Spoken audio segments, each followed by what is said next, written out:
Yeah, I remember as I started to get older and I was running with the neighborhood so-called gangsters. We'll call them gangsters and thugs for right now. Sometimes when I would like smoke weed or something, I would get this funny feeling, uh, like everybody was looking at me or staring at me, and I just felt like I didn't belong. I just felt like I didn't know what I was there for. And sometimes a couple of them would look at me and like, dude, are you all right? Are you? And one time a friend of mine asked me, was I gay? I said, are you gay? And it's because I get this real shy look, I guess, when I, just be confronted with around a lot of people. And I knew how to answer it. I'm like, no. But at the same time, I just didn't know what was going on and why would I have to have these feelings as I grew older about my manhood because of what happened to me. Because I know it wasn't my fault what happened, and but it plays on your mind as you grow older. You just don't know. And I didn't tell anyone. I didn't tell my mother, my father, not a soul. So this is something I had to live with. And once I hit Skid Row and I came down here, I think it was a couple of years, 2 or 3 years, and because of my addiction to drugs, I was over by MacArthur Park, and there was this guy there who had just got a lawsuit, and he came on the streets with another guy, and I noticed they kept staring at me. And one of them came and approached me and asked me, did I want to go get high with him? And I said, yeah. And just so happened the guy had a few $1,000s on him. We went and got a motel, and the guy continued to proposition me, and he wanted um, me to have sex with him. And I was afraid I wouldn't have any more of the drugs or whatever, or they would put me out. So I did. Just so happened, after this happened, uh, about 2 weeks later, the guy came down. He happened to know my wife at the time, and he told her. And I can't tell you what I had to go through with that one right there. I think it was a couple of years after that that I continued downtown LA. I came, worked my way back down here, and there happened to be an old man. He happened to be had to be at least 15 years older than anybody else, but he would circle the streets. I didn't know what he was doing at the time, but he would walk the streets and he would look for young men, and he'd take them back up to his room and he'd buy them all the drugs they want to have sex with him. And I would do this anytime he asked me to come up to his room. And I was the type of person with drugs. When it came to my drugs, I didn't care. I was going to have them one way or the other. And I think one time when I went up to his room, somebody had gotten wind of it and came downstairs and told everyone else that knew me uh, that I was coming out this guy's room. And so there came a lot of negative energy because of that. A lot of people wanting to label me, a lot of people wanting to talk about me. And I just dealt with it. I didn't think bad of myself. I just had to deal with it, you know. And sometimes that's hard because it's something I've been dealing with all my life. And I'm not saying I've been dealing with, am I straight or gay? I'm saying I've been dealing with people who don't know me, labeling me, and not really knowing me. And I've been dealing with the streets of LA. And I can't tell you how many times down here that I was constantly approached by a lot of people, men and women. Um, Sometimes if the man wasn't too disrespectful as far as his approach, then there was no problem with me. And sometimes if they were disrespectful, like talking under my clothes and stuff, then I wouldn't do anything with them, because you were disrespecting me. And this is something that I continued to go through downtown. And I can say this about it. I never really cared one way or the other about what anyone thought because I knew where it stemmed from. It stemmed from my childhood, and it's something I had to deal with all my life. So what someone else thought of me never really mattered. And I remember one time I had went in this guy's room, and he had a girl there, and he had another man there, and we were all three just having sex. She didn't care, and I knew the girl from the streets. She didn't care. The guys didn't care, and it was my first time doing that. And I'm not going to say I really enjoyed it because there were too many people there for me to be happy about doing anything like that. But it's something I also participated in. And this has been something ongoing, just the sex in my life downtown. And sometimes I wonder, is it just the atmosphere down here, where everything is okay down here? Nobody really questions too much about where you go and what you do. So it's almost like it's acceptable down here to be whoever you want to be. And I don't know what to say about it except that I have to deal with it every day. I want a better life for myself, and I just continue to have to go through things like that. Um, I think one time a guy even drugged me. I had went into his room, and I know I wasn't tired that night because I went to sleep the day before. And when I woke up later, I believe he had drugged me because I woke up not knowing where I was, and I thought I was in a rehabilitation or a program. I didn't even recognize the guy when I looked over at him. I thought he was a guy in the program, and I spoke for a minute, and I must have dozed back off. Then I woke up again, and I was naked. And I looked around, and I said, where in the hell are my clothes at? And I said, why would this person take my clothes off and I'm in a program? Why am I in a program but naked? And I just kept dozing back off and waking up.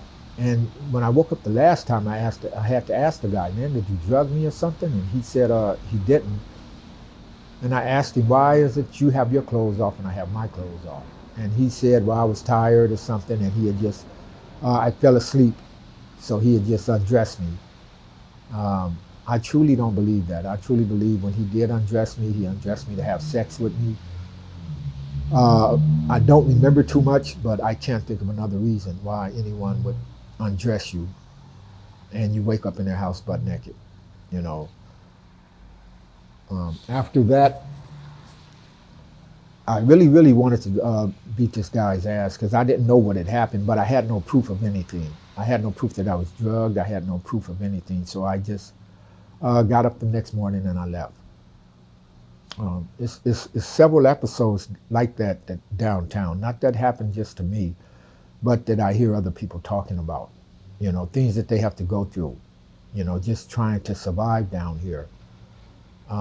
Sometimes I feel it's necessary, to have money to eat or, a drug of my choice or whatever, and sometimes I don't.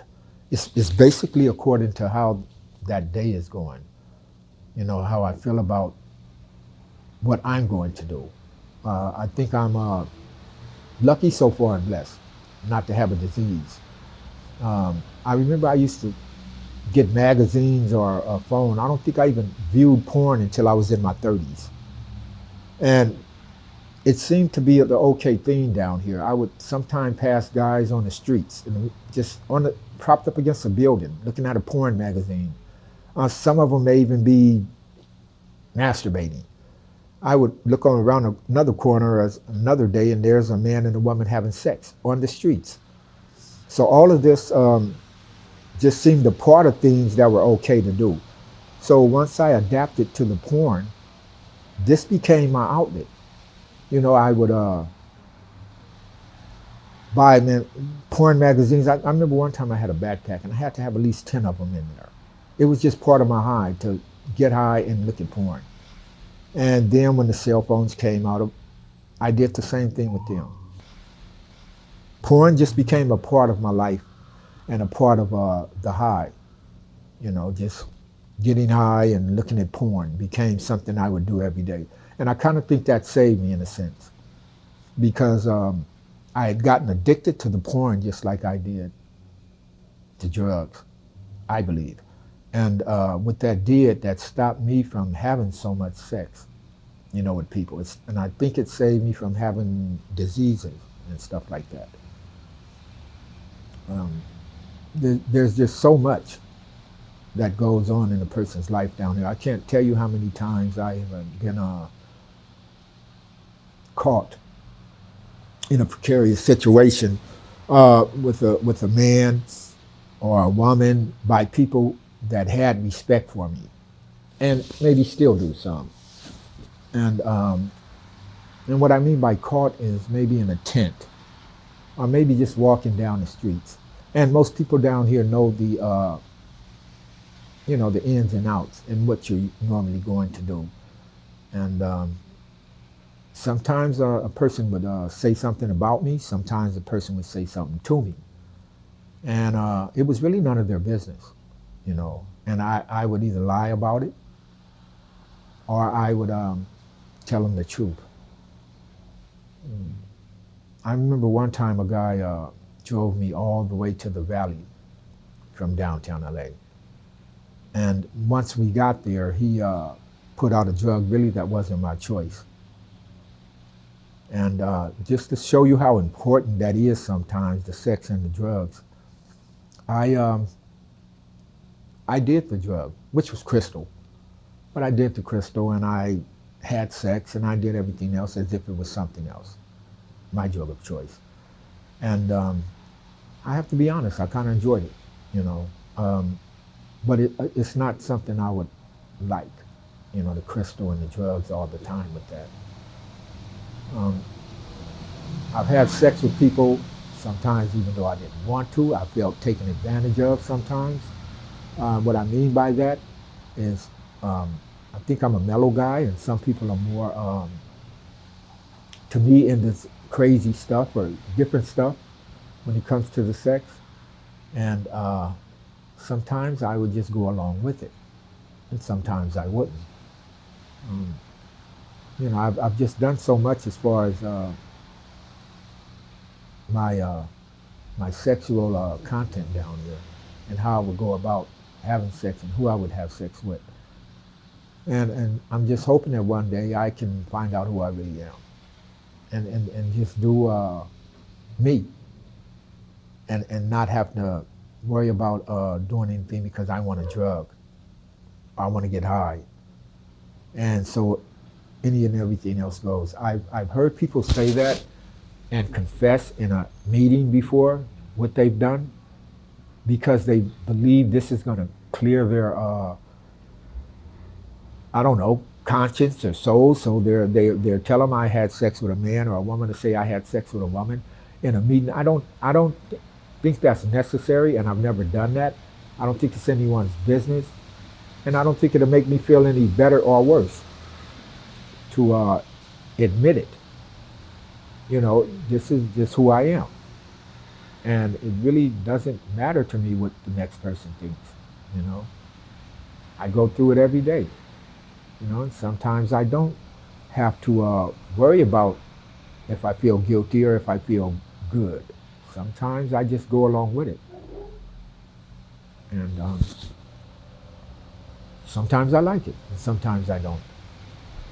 It's like I said, it's a feeling with the drugs and the sex. It's a feeling that I can't always turn away. Sometimes I'm just used to having the two together instead of the one. And it becomes boring with just the one. If I'm sitting anywhere just doing drugs a lot of times without sex, that's a boring feeling to me. You know, it's nothing to it, to the point to where I almost couldn't see having one without the other. I can almost feel it, where it's like I did not like getting high without having sex. It just was like the two went together.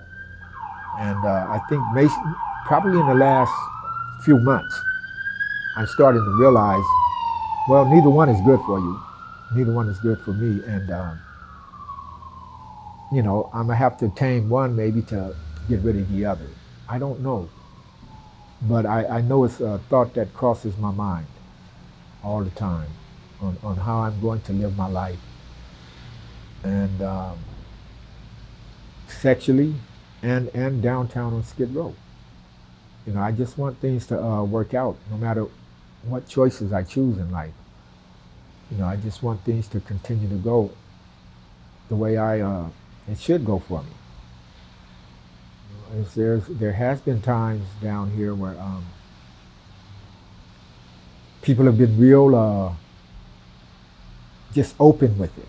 You know, I remember I passed these guys once, and you could tell they were all gay, and they asked the guy in front of me to strip down butt naked and show him his body, and they would give him $20, and the guy did it, and I was like, wow, man, is it really that important to me where I would actually do that if they asked me? And I didn't think so. I really didn't think I would just take my clothes off on the streets in public, you know, for a $20 bill, um, because some guys wanted to see my body. Sometimes it's hard talking about this, you know. Sometimes it's not, and you know, it's something I dealt with. I had a cousin. Well, he was like a cousin to me. And he was gay. He was older than me, and I remember I went to his house and to visit my other cousin. My other cousin left and went somewhere, and the older cousin offered me a drink, and I took the drink. And then he asked me if he could have oral sex with me, and I pulled out my thing and I let him. And like I said, sometimes it's just the high and the sex together. And this is one of the first times I had done that. And I remember I had stopped it for years down here.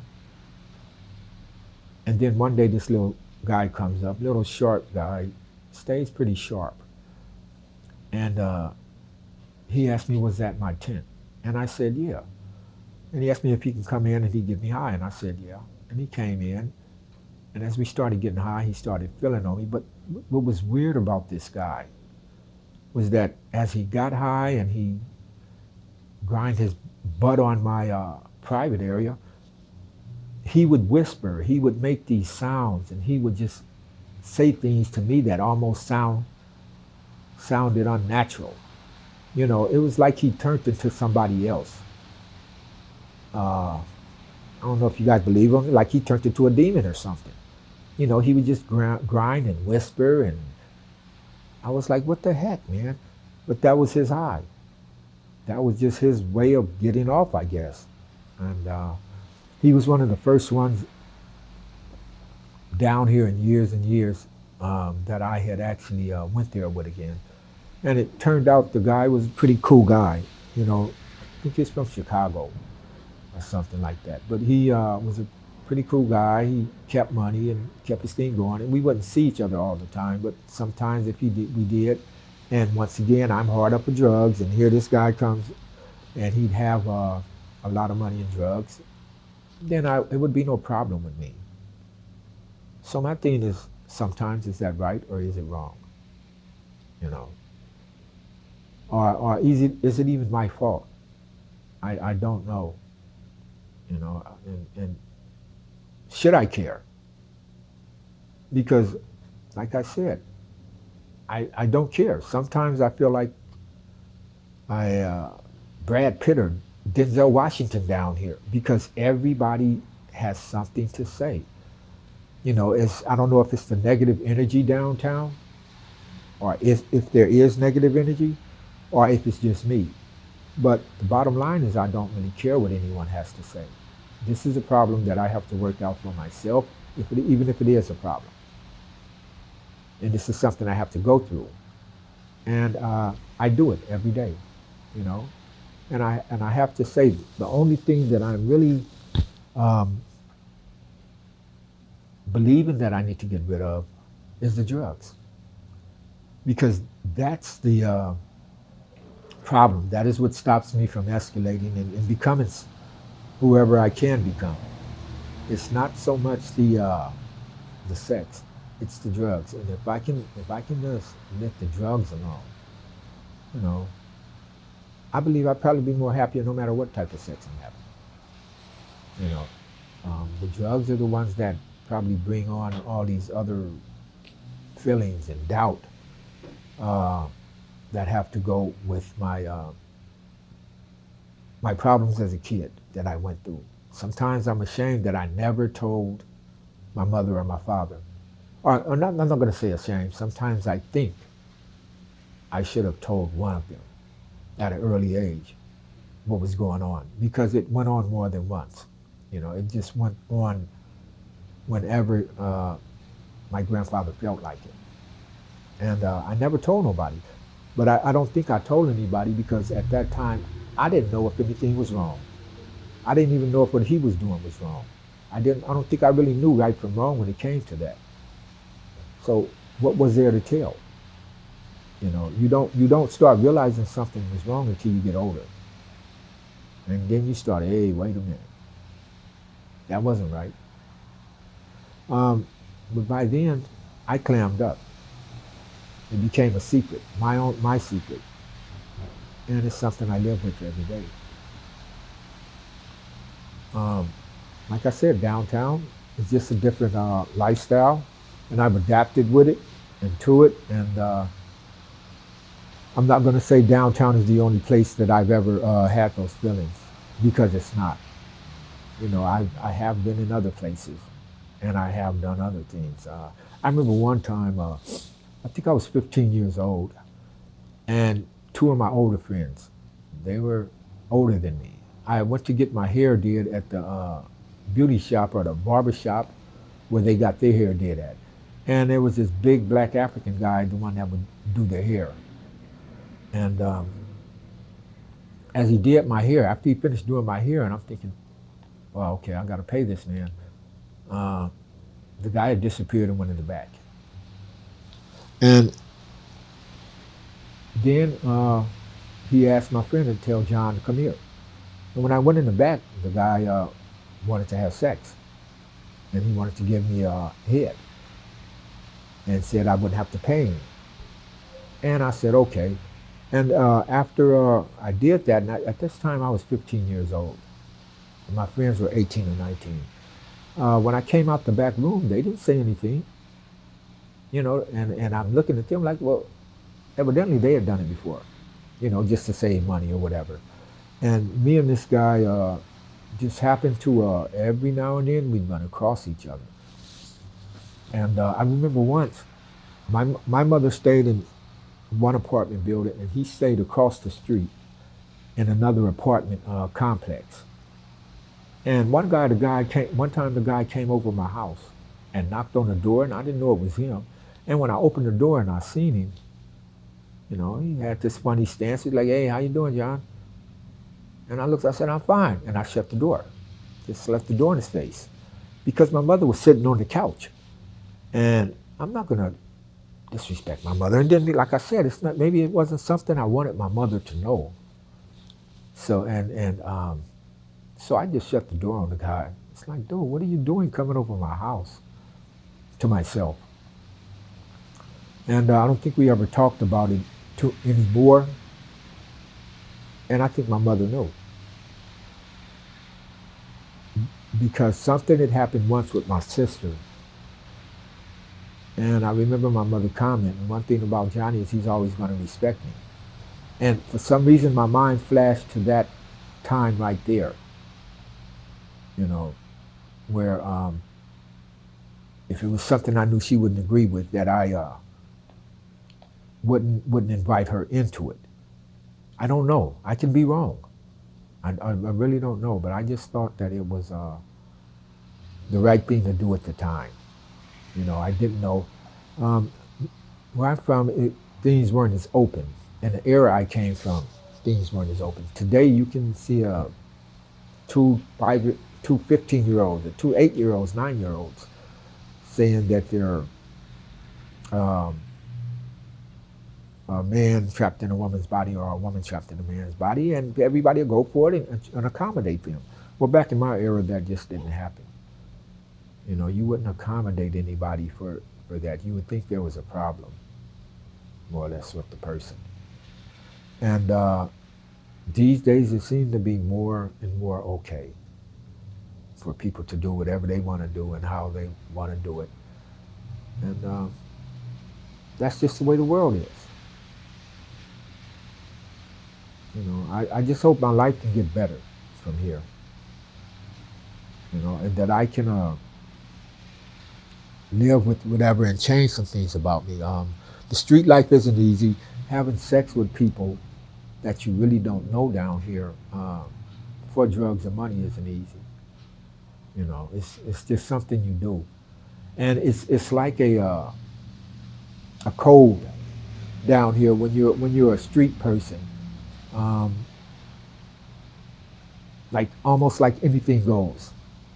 I'm not the only one. There's just so many of them that indulge in things because it's part of the streets. Like I said, you can see people. It's okay to sit on the wall and read a book and jack off. It's okay to have sex with a woman behind one of the missions. All of this stuff is okay because we're down here. So people think. It's not until I started getting a little older down here, then I start realizing that stuff isn't okay because I started looking at how the other people are looking at you. And then you have to look at yourself. And that's what I've been doing lately, is looking at myself and what I got to go through in life. And what am I doing? Some of the stuff seems insane that I have to literally go through out here in life just to make a day meet. And some people look at me like I'm insane. It's like, dude, are you crazy? And I'll be like, I think we're all a little crazy. But it's life. And I'm good with it. You're speaking so softly, it's hard to. Oh, okay. It's hard to hear you on all the noise. So you just back up one sentence. Okay. Well, some of the people down here think I'm crazy, and I think we're all a little bit crazy. And it's life, though. This is life down here. It's life on the streets. It's how we live it down here. And you begin to believe it's okay because you know that you're not the only one doing it. It's okay to buy an outfit and or get an outfit and wear it for a week or two. Nobody's going to judge you, because you have the same clothes on down here. It's okay to have sex with a man or a woman down here because guess what? Everybody's doing it. But you do get judged. And that's only because a lot of people, I think, believe if they point the finger at you, then it keeps the people from looking at what they're doing. There's so much of that going on because a lot of the people, I know what they're doing because I've seen them in the same circles. But there'll be a lot of them be the ones pointing the finger at someone else. And that's just a part of life. Like I said, one day things will get better for me, hopefully. I'm not embarrassed. I'm not mad. This is something that I deal with in life. It's a life I go with. I'm not going to say it was all bad. Just the stuff I got to do down here. I had to survive, and I had to learn all the ropes down here. And I did. And it's just the way life is. I spent years down here on Skid Row becoming a part of it. And some people don't understand it, but I believe it's mainly those that come down here from other areas to do whatever they do. And maybe even to have sex. But they don't understand how it's okay for a lot of people down here to do the same thing and think it's okay. Well, it's because that's what we had to do to survive down here. And I'm not so much always, like I said, ashamed of it. I just do it because, number one, it feels good. Number two, I'm getting high at the same time. Number three, I'm downtown Skid Row and it seems to be acceptable, along with a lot of other things that go on down here. I've had several instances with different men, different women. Only thing that's never happened to me is I've never had to get physical and beat anyone up, or someone try to beat me up, behind any of that. But the strangest thing about all of this, my whole story, is this. I have been to prison countless times from Skid Row for drugs. And never in the penitentiary had I had sex with a man. It was different to me. It's not something that I was supposed to do in there. And not 1 year did I ever. But when I would get out and get back with the drugs and the lifestyle down here on Skid Row, then it became okay. So I never really understood that, how I can go somewhere where a lot of men think it's okay and they can't control their hormones, where it's okay to have a sex. I didn't think it was okay in there. So I wouldn't do it. But then when I get back out here in society, back on the streets, then it's okay. That I have yet to figure that out. How I can stay straight for 3, 4, 5 years in prison around a lot of people that wanted sex. But then I get out here and I'll do the exact opposite. But, it's my life, and I'm not ashamed of it. I know one day that I'm going to be somewhere doing something different, and I'm going to be able to talk about this. And somebody else is probably going to learn from it. I'm going to tell somebody what I had to go through in life and how I had to survive. And a lot of people probably won't believe it. Some of the things I have to tell them that were okay with me and that I did for money, for drugs. It'll be a part of my history, but hopefully somebody else can learn from it, because it may be something they're going through then, and they're afraid to talk about it. And then by me talking about it, maybe they'll think it's okay because they can see somebody who's went through the same thing. I'm running out of words. No, that's good. No, thank you, JJ. Thank you. Very I don't know how I did on that. No, you did great. It was beautiful. Did I? It's hard to do it all by yourself without me asking you questions. You did the whole thing all by yourself. Well, I did, huh? Yeah, I didn't say a word. You did. You did great.